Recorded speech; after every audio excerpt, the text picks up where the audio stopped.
فرماتے ہیں رضی اللہ تعالی عنہ کہ حضور نے ارشاد فرمایا مشرق کی طرف سے وہ فوجیں نکلیں گی، لوگ آئیں گے جو عرب میں مہدی کی حکومت قائم کریں گے۔ یہ مہدی کون ہوں گے اس کا ذکر میں ذرا بعد میں کروں گا، لیکن نوٹ کر لیجئے کہ مہدی سے پہلے لازماً کسی مشرقی علاقے کے اندر وہ نظام قائم ہو چکے گا، تب وہاں سے فوجیں آئیں گی نا۔ یہ مشرق کون سا ہے؟ عرب کے مشرق میں آپ چلیے، ایران بھی آ جائے گا، افغانستان بھی ہے، پاکستان بھی ہے، اور اگر اسے اور توسیع دیں تو ہندوستان بھی ہے۔ یہ ہے عرب کا مشرق، اس سے فوجیں جائیں گی۔ اس کا کیا مطلب ہے کہ اس میں سے کسی جگہ پر نظام خلافت پہلے قائم ہو جائے گا تاکہ وہاں سے فوجیں جائیں گی جو جزیرہ نما عرب میں حضرت مہدی کی حکومت کو قائم کریں گی۔ اب دوسری حدیث سنیے، یہ سنن ابن ماجہ کی حدیث تھی جو میں نے آپ کو سنائی، آپ نے پڑھی۔ دوسری عن ابی ہریرہ رضی اللہ تعالی عنہ، یہ ترمذی شریف کی روایت ہے، قال قال رسول اللہ صلی اللہ علیہ وسلم یخرج من خراسان رایات سود لا يردها شیء حتی تنصب بایلیا۔ خراسان کے علاقے سے سیاہ جھنڈے لے کر فوجیں آئیں گی، ان کا رخ کوئی موڑ نہیں سکے گا، ان کو پیچھے پھیر نہیں سکیں گے کوئی بھی، یہاں تک کہ وہ یروشلم میں جا کر جھنڈے نصب کر دیں گے۔ ایلیا حضور کے زمانے میں یروشلم کو کہتے تھے۔ یہ یروشلم تھا جب حضرت سلیمان کی حکومت تھی، اور یہاں پر معبد سلیمانی، ہیکل سلیمانی قائم ہوا، پھر یہ یروشلم ہی رہا ہے تاریخ میں، یہاں تک کہ سن 70 عیسوی میں جب ٹائٹس رومی جنرل نے اس کو گرایا، ختم کیا، سیکنڈ ٹیمپل گرا دیا، اور یہاں سے یہودیوں کو کہا نکل جاؤ یہاں سے، کوئی یہودی باقی نہیں رہا، بالکل تہو بالا برباد کر دیا۔ اس کے کوئی 150 سال بعد ہیڈریان، رومن ایمپرر ہیڈریان، اس نے پھر دوبارہ آباد کیا اس شہر کو۔ 150 سال تک یہ بالکل بنجر اور بالکل غیر آباد پڑا تھا۔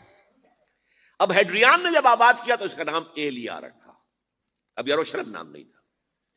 تو حضور کے زمانے میں پھر اس کا نام ایلیا تھا، اور اب اس سے کیا معلوم ہو رہا ہے کہ یہ یروشلم مسلمانوں کے قبضے سے اس وقت نکلا ہوا ہوگا۔ ایک دفعہ پہلے نکلا تھا، سن 1099 عیسوی میں مسلمانوں کے ہاتھ سے نکلا، کروسیڈرز، عیسائیوں نے آ کر اس کو قبضے میں کیا، لاکھوں مسلمانوں کو مارا، قتل کیا۔ اس کو 1187 عیسوی میں واپس لیا ہے۔ کس نے لیا ہے؟ صلاح الدین ایوبی، کرد۔ عرب کھوکھلے ہو چکے تھے، عربوں نے کھویا، واپس نہیں لے سکے، بہت حکومت کر چکے تھے، 400-500 برس کی حکومت کر کے، اور ان کے عیش اور ان کے آرام، اب ان میں جان نہیں تھی کہ وہ واپس لے سکے۔ واپس لینے والا گرم کرد خون تھا، صلاح الدین ایوبی۔ تو گویا کہ اب آپ سمجھئے کہ 88 برس تک عیسائیوں کا قبضہ رہا یروشلم پر۔ اب 1967 میں یہودیوں نے قبضہ کیا ہے، اور اب 38 برس تو ہو گئے، 88 نہیں تو 38 برس تو ہو گئے ہیں، لیکن وہ دور آئے گا کہ اب پھر لیں گے، لینے والے عرب بھی نہیں ہوں گے، خراسان کے علاقے سے فوجیں آئیں گی۔ یہ خراسان کیا تھا؟ ایلیا تو میں نے آپ کو بتا دیا، یروشلم کا نام ہے۔ خراسان اس زمانے میں ایک بہت بڑے ملک کو کہتے تھے، کچھ حصہ پاکستان کا بھی اس میں شامل ہے، کچھ حصہ ایران کا بھی ہے۔ ایران کے اس حصے کو اب بھی خراسان کہتے ہیں، وہ ایک صوبہ ہے، خراسان ایک صوبہ ہے ایران کا چھوٹا سا۔ پاکستان میں خاص طور پر یہ جو علاقہ مالاکنڈ ایجنسی کہلاتی ہے، اس سے اوپر جتنا علاقہ ہے، اور یہ جو واخان کی ایک پٹی آتی ہے اوپر، واخان افغانستان کی ایک پٹی سی دم سی چلی آتی ہے جو جا کر چائنا کی سرحد سے مل جاتی ہے، یہاں سے لے کے یہاں تک یہ جو مالاکنڈ کا وہ درہ ہے اور پہاڑ ہے، یہ بھی خراسان کا حصہ ہے۔ باقی تقریباً 2/3 آف افغانستان، ساؤدرن حصہ نہیں ہے خراسان کا حصہ، یہ سیستان کہلاتا تھا، یہ خراسان نہیں ہے۔ لیکن یہ کہ اوپر کا 2/3 آف افغانستان، اور اس کے ساتھ یہ جو عرب، جو اب یہ ترک ممالک آزاد ہوئے ہیں سوویت یونین کے ڈسولوشن کے ساتھ، یہ سارا علاقہ کہلاتا ہے خراسان بزرگ، دی گریٹ خراسان۔ ایک مرتبہ ایک یہاں کا جو کونسلیٹ ایران کا وہ آئے تھے میرے پاس ان کے ایک اہم آدمی، ان سے میں نے پوچھا خراسان، تو پہلے تو ان کا خراسان ہمارا ایک صوبہ ہے، میں نے کہا نہیں مجھے خراسان، او خراسان بزرگ، وہ جو آپ دی گریٹر خراسان کی بات کر رہے ہیں وہ یہ تھا۔ پھر میں نے اور ذریعوں سے بھی تحقیق کی، پہلے خیال تھا کہ پورا افغانستان اس میں شامل ہے، لیکن اب معلوم ہوا کہ نہیں، یہ جو جنوبی حصہ ہے یہ سیستان کہلاتا تھا، کچھ بلوچستان کا حصہ اس میں شامل تھا اور کچھ یہ جنوبی حصہ افغانستان۔ یہاں سے فوجیں جائیں گی اور یہ فوجیں جا کر خراسان سے چل کر ایلیا پہنچیں گی، یروشلم پہنچیں گی اور اپنے جھنڈے گاڑ۔ اس کا جو نتیجہ نکلتا ہے وہ آپ سمجھ لیجئے۔ اس میں بھی اب میں اس سیر ترجمان القرآن اقبال کا ایک شعر آپ کو سنا رہا ہوں۔ ایک تو انہوں نے جو اردو میں کہا تھا، میرے عرب کو آئی ٹھنڈی ہوا جہاں سے، میرا وطن وہی ہے، میرا وطن وہی ہے۔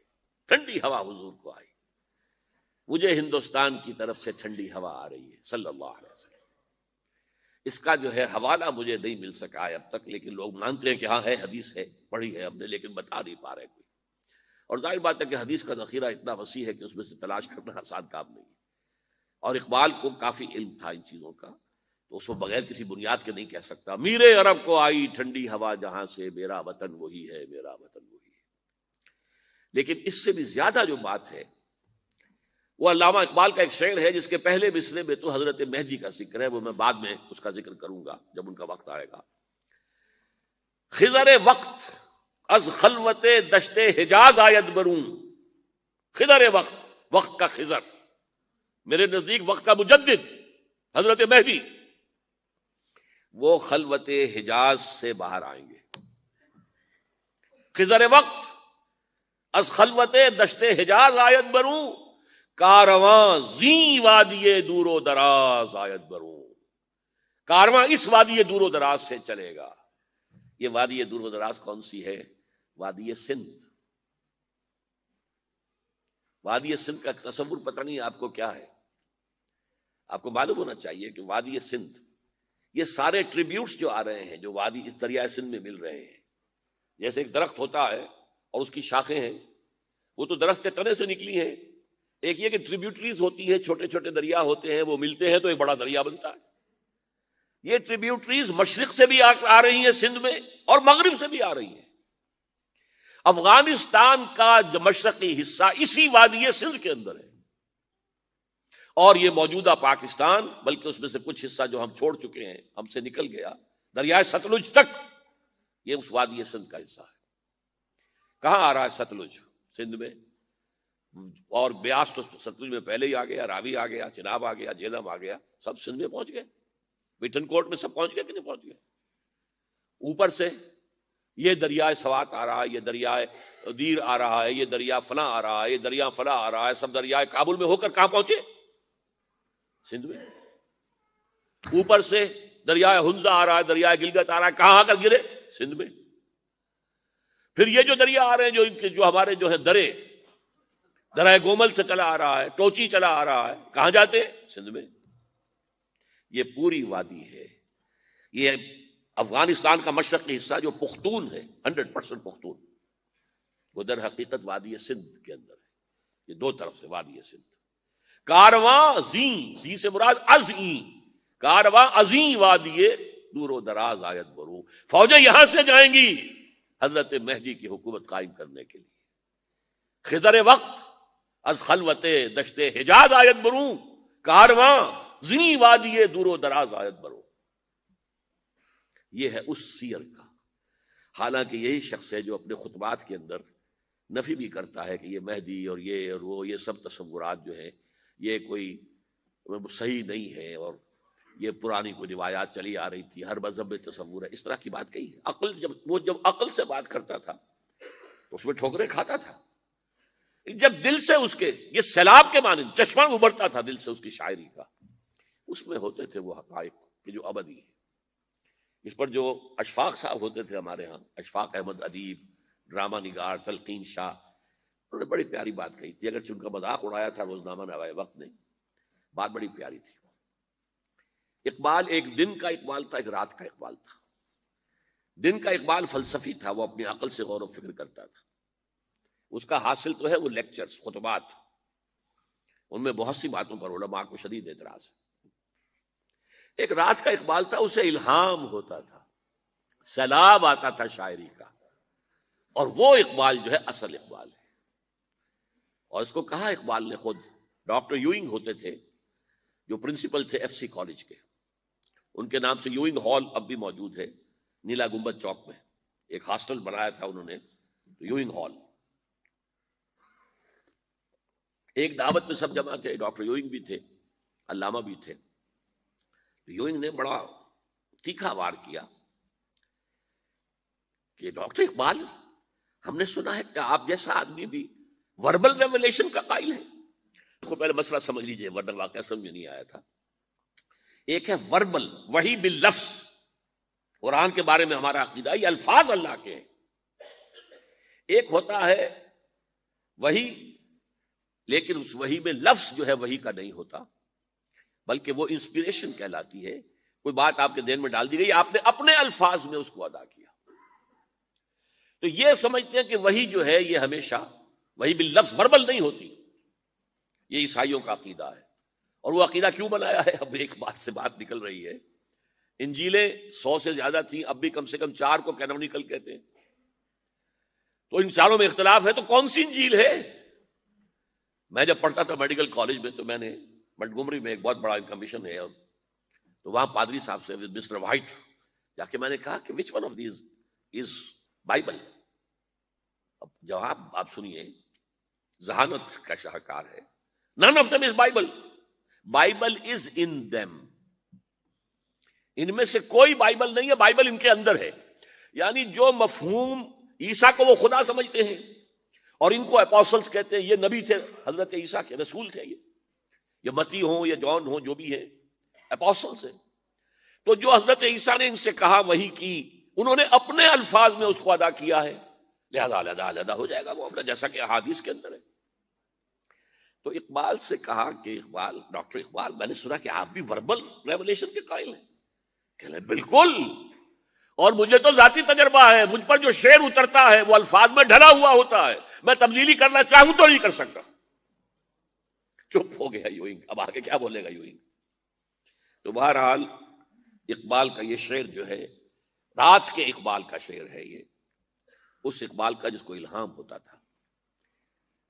خضر وقت از خلوت دشت حجاز آیت بروں، کارواں زیں وادی دور و دراز آیت بروں۔ اب میں نے اب تک تو یہ ڈسکس کیا ہے قرآن، حدیث، سنت اور ایک ترجمان القرآن کے حوالے سے۔ اب آئیے عالمی حالات کے حوالے سے دیکھیں۔ عالمی حالات سے بھی معلوم ہوتا ہے کہ ایک عالمی ریاست تقدیر مبرم ہے۔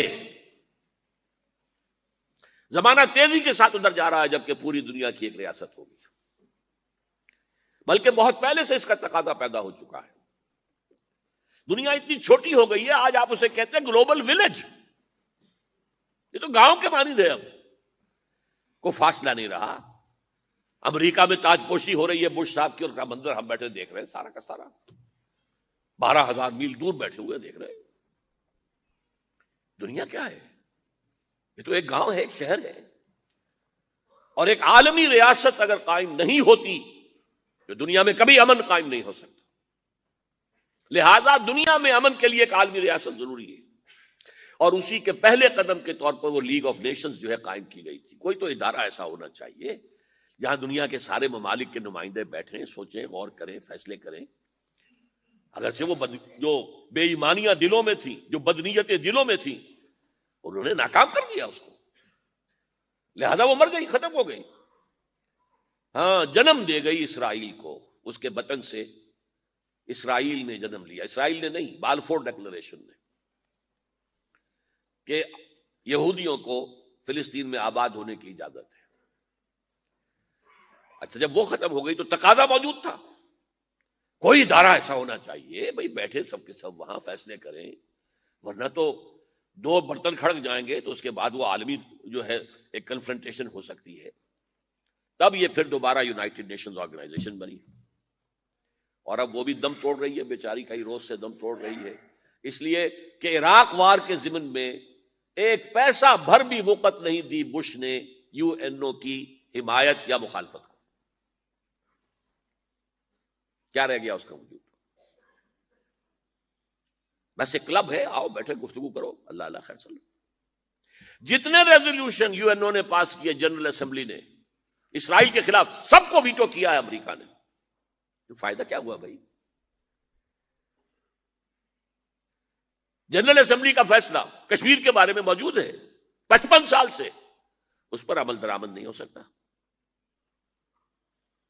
تو وہ در حقیقت جب عدل انسان کے اندر نہ ہو، اللہ پر ایمان اور یقین نہ ہو، آخرت کے محاسبے کا احساس نہ ہو، تو کوئی بھی آپ ادارہ بنا لیں پھر ہو جائے گا. ایک زمانے میں، وہ بھی میرے زمانے طالب علمی کا ہے، جمعیت طلبہ والے جو ہے کراچی سے نکالا کرتے تھے اسٹوڈنٹس وائس، ایک انگریزی ہفت روزہ، اس میں لکھا تھا یو این او کا مطلب ہے یونائٹڈ نیشنز آرگنائزیشن نہیں، انٹائڈ نیشنز آرگنائزیشن، جو بندھی ہوئی نہیں ہے آپس میں. یہ نیشنز جو ہے ان کا کوئی آپس میں تعلق نہیں ہے، ان کی آرگنائزیشن ہے، انٹائڈ، یونائٹڈ کی بجائے. اور آج اس کا مظہر سامنے آ چکا ہے. لیکن تقدیر مبرم ہے. The march of history can not be stopped. چاہے نیو ورلڈ آرڈر آئے، چاہے جسٹ ورلڈ آرڈر آئے، آئے گا ورلڈ آرڈر، جس میں کوئی شک نہیں ہے. گلوبلائزیشن ہو رہی ہے، ٹرپس کا معاہدہ ہو رہا ہے. یہ سارا جو ہے کدھر ہم سفر کر رہے ہیں، کدھر جا رہے ہیں؟ Towards a world state. اس عالمی ریاست کے قائم ہونے میں کمپیٹیٹرز کون کون ہیں؟ کون اپنا نظام قائم کرنا چاہتا ہے؟ اس کے لیے اقبال کے 2 شعر. دنیا کو ہے پھر مارکہ روح و بدن پیش. مارکہ روح و بدن، روحانیت اور میٹیریلزم. دنیا کو ہے پھر مارکہ روح و بدن پیش. تہذیب نے پھر اپنے درندوں کو ابھارا. تہذیب کے درندے، یہ ہے مغربی قوموں کے لیے بہترین لفظ ہے، تہذیب کے درندے. کہتے ہیں سیویلائزیشن سیویلائزیشن سیویلائزیشن، اور جو درندگی وہ کرتے ہیں، کوئی بھیڑیے وہ درندگی نہیں کر سکیں گے جو وہ کرتے ہیں. دنیا کو ہے پھر مارکہ روح و بدن پیش. تہذیب نے پھر اپنے درندوں کو ابھارا. اللہ کو پامر دیے مومن پہ بھروسہ، ابلیس کو یورپ کی مشینوں کا سہارا. This grand confrontation is very soon to come, very soon to come, very soon to come. ایک طرف اللہ ہے اور مرد مومن ہے، دوسری طرف ابلیس ہے اور اس کا سب سے بڑا ایجنٹ یہودی ہے، اور یہودیوں کے سپورٹرز عیسائی. یہ ہے 2 طرفہ، یہ 2 فریق ہیں. اور وہ میں آپ کو پہلے سنا چکا ہوں نظم. ابلیس نے کہا تھا مجھے نہ جمہوریت کا کوئی خطرہ ہے، نہ کوئی فاشزم سے خطرہ ہے، نہ کوئی اشتراکیت سے خطرہ ہے اگر کوئی خطر مجھ کو تو اس امت سے ہے جس کی خاکستر میں ہے اب تک شرارے آرزو. خال خال اس قوم میں اب تک نظر آتے ہیں، وہ کرتے ہیں اشک سحر گاہی سے جو ظالم وضو. وہی خطرہ ہے جس کا ذکر کیا جب یو ایس ایس آر ختم ہو گئی، جس کے لیے نیٹو بنایا گیا تھا، جس کے لیے سیٹو بنایا گیا تھا، جس کے لیے سینٹو بنایا گیا تھا to contain U S S R. اب جب یو ایس ایس آر ختم ہو گیا، وہ تو سربت سجود ہو گیا مغرب کے سامنے، ہاتھ پھیلا کر بھیک مانگنے کی پوزیشن میں آ گیا. اس وقت اثر نو نیٹو کو آرگنائز کر رہے ہیں، ایکسٹینڈ کر رہے ہیں. تو کسی نے پوچھا چیف آف دی نیٹو سے کہ یہ اب آپ کو کس بات کا دے؟ ہمیں مسلم فنڈامنٹلزم سے خطرہ ہے. وہ جو ابلیس نے کہا وہی اس نے کہا. ہمیں اندیشہ ہے مسلم فنڈامنٹلزم سے، لہذا ہمیں چوکس رہنا ہے اور مضبوط کرنا ہے اور تکڑے ہونا ہے. یہ ہے در حقیقت ہے اگر کوئی خطر مجھ کو تو اس امت سے ہے جس کی خاکستر میں ہے اب تک شرار آرزو. اب دیکھیے، ایک طرف میں نے بتایا ایک یہودی ہیں اور ان کے خواب ہیں. خواب کیا ہیں؟ گریٹر اسرائیل قائم کرنا، جس میں تقریباً پورا مڈل ایسٹ آ جائے گا. بدلیں زندگی.